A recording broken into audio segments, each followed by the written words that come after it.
Hey, what's up, YouTube? I'm here to talk to you about the knowledge that you'll need in order to obtain your CDL. So, before you start going to school, you can actually go and take your test at the local DMV for your CDL. Now, the best ones to start out with, you can actually, first of all, you can actually pay $35 to $45 depending on what state you are in, and you are able to take all the tests to receive multiple endorsements. Now, there are multiple endorsements, and we'll get into that in a moment. But the first one that is required for Class A is the general knowledge, air brakes, and combinations. Now, if you want to beat Class B, the general knowledge and the air brakes are going to be required even before you start the school, or the school will actually have you take the general knowledge and air brakes and combination, or the general knowledge and air brakes based on the program that you're doing. Because the school will ask you, are you going to go for your Class A, which will allow you to drive all trucks, but then also they will ask you if you want to go for your Class B. But I would recommend that you go for your Class A because it gives you more options.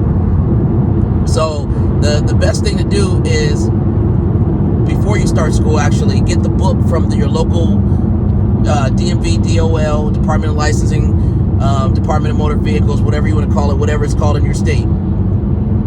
And basically study that book, read that book maybe once or twice, 2 to 3 times, however many, till you understand what you're reading, or until you comprehend everything that you're reading. But it's best to have those knowledges, or the knowledge of those things, before starting school. And you can also do other endorsements such as doubles and triples, tankers. A lot of people want to do hazmat, which is hazardous materials. That requires a little bit more. I think it's a class that you take on a weekend, and also you have to take the knowledge test on it as well. And so there's also passengers endorsement as well. If I've covered all of them, so it is. But if not, you can also look in the book that is provided by your local DMV. So again, I would encourage you to go, and before you start a school, take the test. That's the general knowledge, air brakes. That's if you're going for a Class B. But if you are going for a Class A, which are semi-trucks typically, you want to go for a general knowledge, air brakes, and combination. But that knowledge is what you need in order before you start school.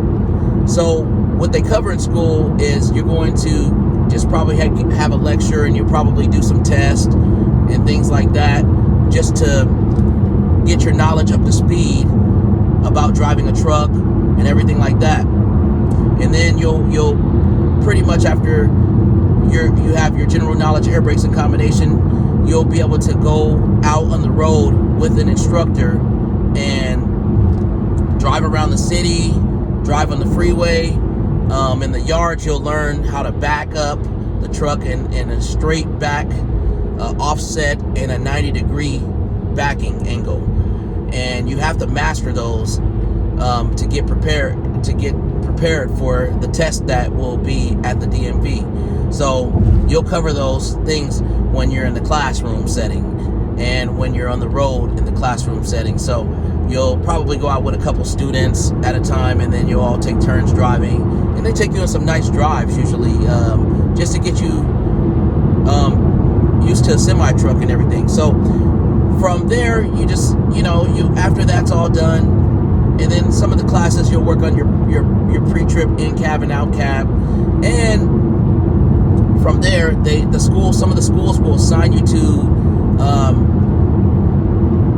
the DMV testing site, where you can actually do all those things. Now, if you're able to do everything all at one time, you can do it. So they'll have you do your general basic in-cab and out-cab, and you must score enough points in order to move on to the next thing. And if you're able to move on to the next thing, then you're able to go into the driving part, where they will do the straight back parking, offset parking, and 90 degree, and you must master those, or otherwise they'll tell you to come back. But if you get the first portion done and then you didn't pass the second portion, the first portion being the pre-trips, and then you didn't pass your driving's test, you can actually come back just for your driver's test usually, because you passed that pre-trip portion. But if you don't pass your pre-trip and you mess up on one of the pre-trips, you're done pretty much. So they're going to lay it out exactly how it should be, how you should be able to, how you're supposed to recite everything, and because they want to know that you know what you're talking about when you do it. So again, the testing, it's very particular. It's not very tough. It just takes a mind that is willing for you to say that, as a person, I want to get my CDL. I want to move forward. I want to be successful. So just know that you can do those things if you put your mind to it. So if you have any questions, just hit me up in the message area. And also, if you like this video, please subscribe, and I'll come out with more videos on obtaining your CDL. So thank you for watching, YouTube. Like and subscribe. Thank you so much.